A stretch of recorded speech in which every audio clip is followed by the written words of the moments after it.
विद्यार्थी मित्रांनो, सायन्स प्रोमध्ये आपल्या सर्वांचं पुन्हा एकदा स्वागत आहे. आज आपण मॅथमॅटिक्सची इम्पॉर्टंट क्वेश्चन सिरीजमधला पुढच्या चॅप्टरबद्दल डिस्कशन करणार आहोत. आज आपला टॉपिक आहे मॅथमॅटिकल लॉजिक. पुन्हा एकदा या चॅप्टरचं वेटेज सांगतो. हे वेटेज आहे 8 मार्क बोर्डासाठी. माय डिअर फ्रेंड्स, लक्षात घ्या, 8 मार्क म्हणजे खूप जास्त मार्क्स आहेत आणि त्याच अनुषंगाने हा चॅप्टर पण तितकाच महत्त्वाचा आहे आणि तितकाच सिम्पल पण आहे. पूर्ण 12वीच्या पूर्ण मॅथमॅटिक्समध्ये सगळ्यात सोपा टॉपिक जर आपण कशाला म्हणत असू तर तो असतो मॅथमॅटिकल लॉजिक. चॅप्टर 8 मार्काला आहे म्हणजे ह्याच्यावरती 2 मार्काचा क्वेश्चन आहे, 1 मार्काचा क्वेश्चन आहे, 3 मार्काचा आहे आणि 4 मार्काचा सुद्धा आहे. आता याच्यामध्ये जो 4 मार्काचा क्वेश्चन असतो तो 2-2 मार्कमध्ये डिवाइड करून पण विचारला जातो आणि डायरेक्टली 4 मार्कासाठी सुद्धा विचारला जातो. डायरेक्ट 4 मार्काला जर विचारला तर खूपच चांगला आहे, कारण चॅप्टर हा अत्यंत सोपा आहे आणि क्वेश्चनचे आन्सर्स वगैरे जे काही बनवणं आहे ते पण अत्यंत सोपं आहे. चला तर मग बघूयात परत एकदा मॅथमॅटिकल लॉजिकबद्दल. आता इथं सुरुवातच मी लिहिलेलं आहे की किती मार्काला आहे. त्यानंतरनं ट्रूथ व्हॅल्यू. मॅथमॅटिकल लॉजिकमध्ये सगळ्यात जास्त महत्त्वाचं काय असेल ना बाळांनो, तर ट्रूथ व्हॅल्यू कॉन्सेप्ट आहे. ट्रूथ व्हॅल्यू म्हणजे जर दिलेलं सेंटेन्स हे ट्रू असेल तर त्याला आपण टी म्हणतो आणि दिलेलं सेंटेन्स जर फॉल्स असेल तर त्याला आपण एफ म्हणतो. पूर्ण चॅप्टरमध्ये आपल्याला फक्त टी एफ आणि 1-0 बद्दलच डिस्कशन करायचं असतं. त्यामुळं प्रत्येक विद्यार्थ्यांना हा चॅप्टर करायचा म्हणजे करायचाच. लक्षात घ्या, अत्यंत सोपं आहे. आता बघा, सुरुवात ट्रूथ व्हॅल्यूनं करायची. ट्रूथ व्हॅल्यू म्हणजे काय मी तुम्हाला आत्ताच सांगितलं. त्यानंतर पुढे जर आपण बघितलं तर ह्याच्यामध्ये ट्रूथ व्हॅल्यू एकदम बेसिक कॉन्सेप्ट आहे, त्याच्यामुळे त्याच्यावरती 1-1 मार्काचे एक्झाम्पल पॉसिबल आहेत. मी हे जे काही टॉपिक्स आहेत त्याच्यामध्ये वेळ व्हायला घालवत नाही, पटकन पुढे जाऊ आपण. 3-3, 4-4 मार्काचे क्वेश्चन्स पण मी तुम्हाला फोकस करून देतो, ते 100% व्यवस्थित करा. ठीक आहे. आता लॉजिकल कनेक्टिव्हिटीज. लॉजिकल कनेक्टिव्हिटीमध्ये आपण 2 किंवा 2 पेक्षा जास्त सेंटेन्सेस एकत्र आणत असतो. त्याच्यावरती फोकस द्या, कारण त्याच्यामध्ये वेगवेगळ्या 5 लॉजिकल कनेक्टिव्हिटी बघतात. त्याच्यामध्ये कंजक्शन आहे, डिजंक्शन आहे, त्यानंतर पुढे कंडिशनल स्टेटमेंट आहे, बाय कंडिशनल आणि निगेशन. हे फक्त तुम्ही रिव्हिजनसाठी करून घ्या. ह्याच्यावरती क्वेश्चन्स पुढे असणार आहेत. लक्षात आलं. आता बघा पुढे, इथे बघा क्वेश्चन नंबर 1. त्याच्यामध्ये पेज नंबर 5 नंबरवरती क्वेश्चन नंबर 1 ज्या प्रकारे दिलाय, express the following compound statement symbolically without examining the truth values.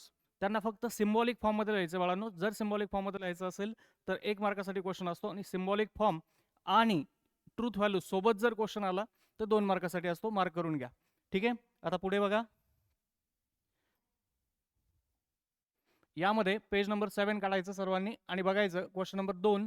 त्याच्यामध्ये आपल्याला काय म्हटलंय, write the following compound statement symbolically. म्हणजे सिम्बॉलिकली लिहायचं फक्त 1 मार्कासाठी असेल आणि जर त्याचे ट्रूथ व्हॅल्यू सहित आपल्याला विचारलं तर 1 किंवा 2 मार्कासाठी आहे. मार्क करून घ्या सर्वांनी. त्यानंतर क्वेश्चन नंबर 4 पण आहे. आता हे क्वेश्चन्स इथं जरी मी मार्क केलेले असले तरी तुम्ही ह्यातले 1-1, 2-2, 3-3 सॉल्व्ह करा.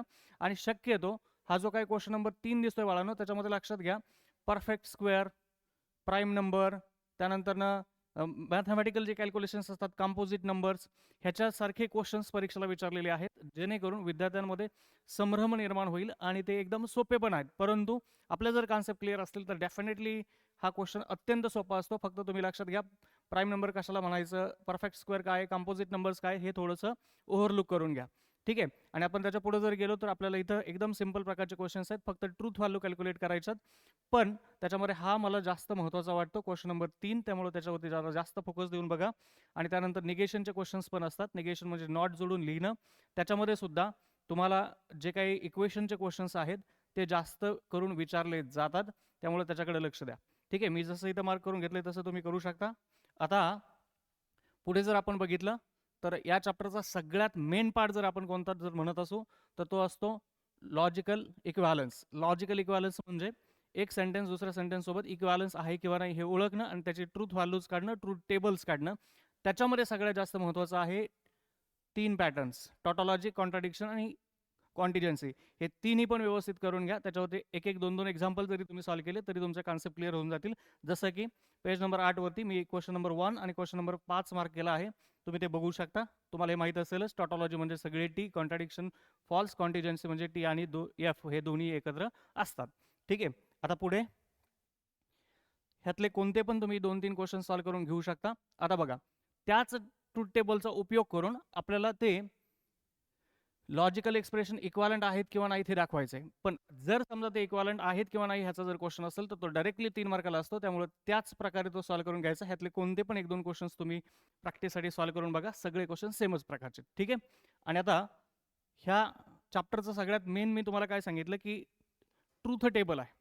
त्यामुळे ट्रूथ टेबलवरती क्वेश्चन्स येण्याची खूप जास्त शक्यता असते. 3 मार्कासाठी 2 मार्कासाठी.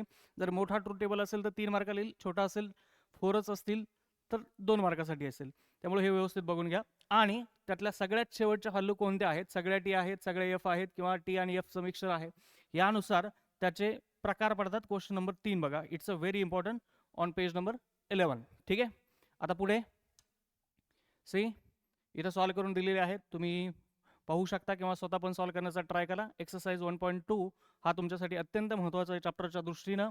त्याच्यामध्ये पहिला क्वेश्चन बघा, कन्स्ट्रक्ट द ट्रूथ टेबल. मी जसं आता तुम्हाला सांगितलं की ट्रूथ टेबल कॅल्क्युलेट करावं लागतं, ड्रॉ करावं लागतं. त्यातले कोणते पण 2-3 क्वेश्चन सॉल्व्ह करा. पण मला जे महत्त्वाचे वाटतात मी तिथं मार्क केलेले आहे. ठीक आहे.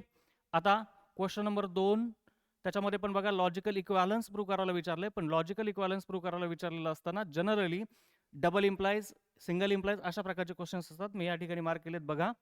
त्यानंतर हे अत्यंत महत्त्वाचं सांगितलं होतं मी तुम्हाला की टॉटॉलॉजी, कॉन्ट्राडिक्शन आणि कॉन्टिजन्सी प्रयत्न करायचा. 1-2 एक्झाम्पल हाताकडून गेलेच पाहिजे. जे जाणारे हाताखाली सॉल्व्ह करणारे एक्झाम्पल आहेत ते मी इथं मार्क केले, ते तुम्ही कराच असं मला वाटतं. ठीक आहे.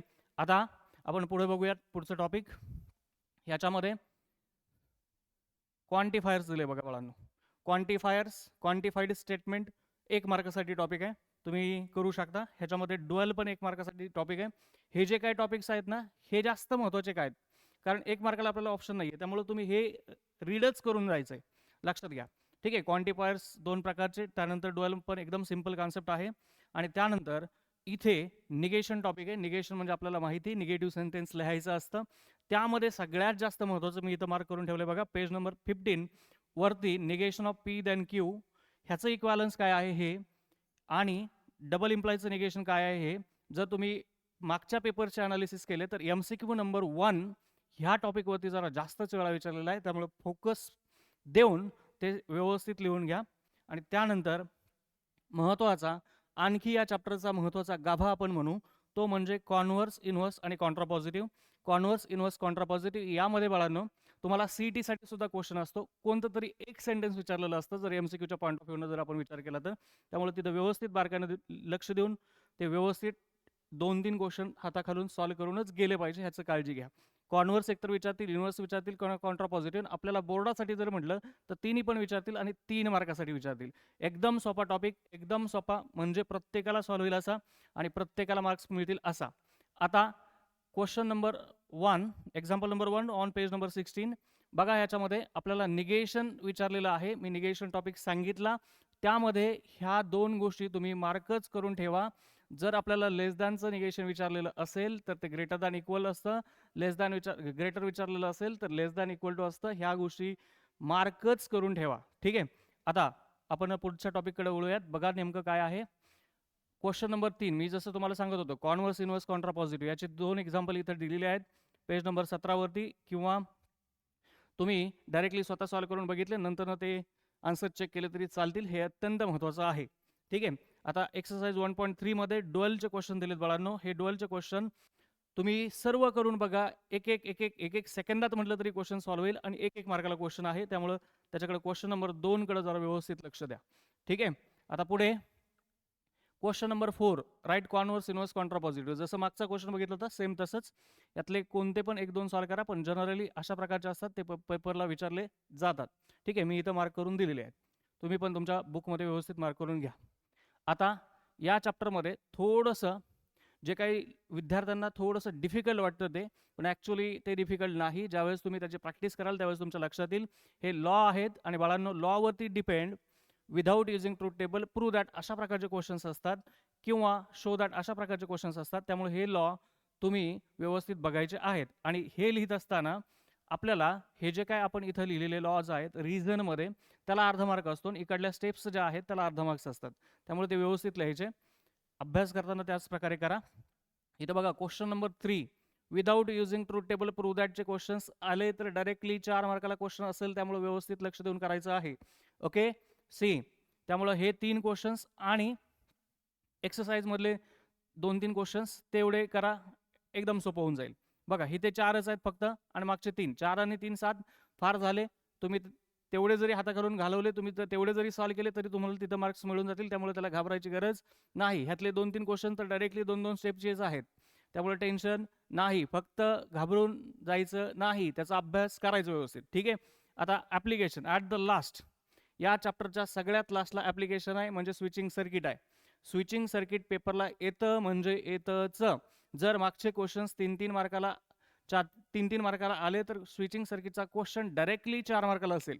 मग 4 मार्कामध्ये त्याचं लॉजिकल एक्सप्रेशन असेल आणि ते तुम्हाला ट्रूथ टेबलमध्ये लिहायचं असेल आणि त्याला अनुसरून मग त्याला जोडून त्याचं अल्टरनेटिव्ह सर्किट असेल. अशा प्रकारचे क्वेश्चन्स असतात. किंवा त्या ट्रूथ टेबलवरून त्याचं कन्क्लुजन काय लिहिता येतं ते बघावं लागेल. आता मी इथं क्वेश्चन्स मार्क करून देतो तुम्हाला, तुम्ही ते मार्क करून घ्या आणि ते क्वेश्चन्स तुम्ही सॉल्वच करा. ठीक आहे. बघा तर मग क्वेश्चन्स. ठीक आहे. स्विचिंग सर्किट अत्यंत सोपा टॉपिक आहे. क्वेश्चन नंबर 1 काय म्हटलंय बाळांनो इथं बघा, express the following circuit in symbolic form of logic right input output table. म्हणजे सिम्पली सिम्बॉलिक फॉर्ममध्ये लिहायचं आहे आणि इनपुट आउटपुट टेबल लिहायचं आहे. इनपुट आउटपुट टेबल लिहित असताना लक्षात ठेवायचं, टीच्या ऐवजी आपण काय लिहितो 1 आणि एफच्या ऐवजी काय लिहितो 0. 1 0च्या फॉर्ममध्ये टेबल असतो. एकदम सोपा आहे. ठीक आहे. आता पुढे यातले जे काही क्वेश्चन्स मेन वाटतात, मला महत्त्वाचे वाटतात, ते मी मार्क करून देतोच. तुम्ही ते करून घ्या आणि ते पाहिजेच. बघा क्वेश्चन नंबर 3 पेज नंबर 26 वरती अल्टरनेटिव्ह अरेंजमेंट विचारली. हे सर्किट आपल्याला दिलंय, ते सिम्बॉलिकली त्याचं एक्सप्रेशन लिहायचं, ते सॉल्व पण करायचं आणि त्याचं अल्टरनेटिव्ह सर्किट लिहायचं. इथे तुम्हाला हे लिहिण्यासाठी 3 मार्क असतील, हे अल्टरनेटिव्ह सर्किटला 1 मार्क असेल, असा 4 मार्काचा क्वेश्चन आहे. त्यामुळे व्यवस्थित पाहिजे. क्वेश्चन अत्यंत महत्त्वाचा आहे. त्यानंतर क्वेश्चन नंबर 4 सुद्धा आपल्याला तिथे म्हटलंय सिम्बॉलिक फॉर्ममध्ये लिहायचं. त्यानंतर त्याचं इंटरप्रिटेशन पण लिहायचं, म्हणजे इनपुट आउटपुट टेबल काय येतो ते लिहायचं. तो पण क्वेश्चन अत्यंत महत्त्वाचा आहे. क्वेश्चन नंबर 5 म्हणजे 3 4 5 हे तिन्ही क्वेश्चन 26 27 28 पेज 26 आणि 27 पेज नंबरवरती अत्यंत महत्त्वाचे आहेत. व्यवस्थित पाहून घ्या. ठीक आहे. सॉल्व एक्झाम्पल मधले आहेत ते. आता एक्सरसाइज 1.5 मध्ये हे सिंपल क्वेश्चन आहेत. तुम्ही 1-2 यातले कोणतेही सॉल्व केले तरी चालतील. पण आता इथं जे काही क्वेश्चन परत 3 आणि 4 आलाय, जो मी आत्ता मार्क करून दिला होता त्याच बेसवरती डिपेंड आहे. तो तुम्ही मार्क करून घ्या आणि हे सुद्धा सेम प्रकारे सॉल्व करा. आता इथे बघा क्वेश्चन नंबर 5 इथे काय म्हटलंय, obtain simple logical expression of the following, draw corresponding switching circuit. कधी कधी एक्सप्रेशन दिलेलं असतं त्याचं सर्किट विचारलेलं असतं. 2 मार्काचा सिंपल क्वेश्चन असेल. तुम्ही 1-2 ह्याचेही क्वेश्चन सॉल्व करून घ्या. जे मी मार्क करून दिले ते सॉल्व केले तरी काही अडचण नाही. आता अत्यंत महत्त्वाचा टॉपिक या चॅप्टरमध्ये म्हणजे MCQ 100% विचारले जाणार म्हणजे जाणार. ठीक आहे. आणि त्याच्यासाठी तुम्ही काय करा, हे जिथं मिसलेनियस एक्सरसाइजमध्ये आपल्याला MCQ दिलेले आहेत हे सगळे तुमच्या हाताखालून सॉल्व करून घालवाच, बघाच, त्याची उत्तरं बघा. एकदम सोपं आहे. चॅप्टर हा खूप सोपा आहे. मी दिलेले क्वेश्चन्स तुमच्या लक्षात आले असतीलच. आणि आपण आणखी थोडंसं पुढे बघूयात. एक 3-4 मार्काचा क्वेश्चन नंबर 17 हा मला महत्त्वाचा वाटतो. तुम्ही एवढे क्वेश्चन्स केले तर मी तुम्हाला 100% खात्री देतो की चॅप्टरचे 8 पैकी 8 मार्क तुम्हाला मिळाल्याशिवाय राहणार नाहीत.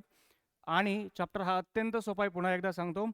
अशाच प्रकारे तुम्ही हे सगळी सिरीज आपली कंटिन्यू पाहत राहा. 100% तुम्हाला याचा फायदा होणारच आहे. आणि तुमचा जो मित्रपरिवार आहे त्या मित्रपरिवारासोबत शेअर करा. आणि जर तुम्हाला इथं दिलेले क्वेश्चन्स खरंच व्यवस्थित वाटतायत तर 100% व्हिडिओला लाईक करा, कमेंट करा आणि तुमच्या मित्रपरिवारापर्यंत पोहोचवा. धन्यवाद.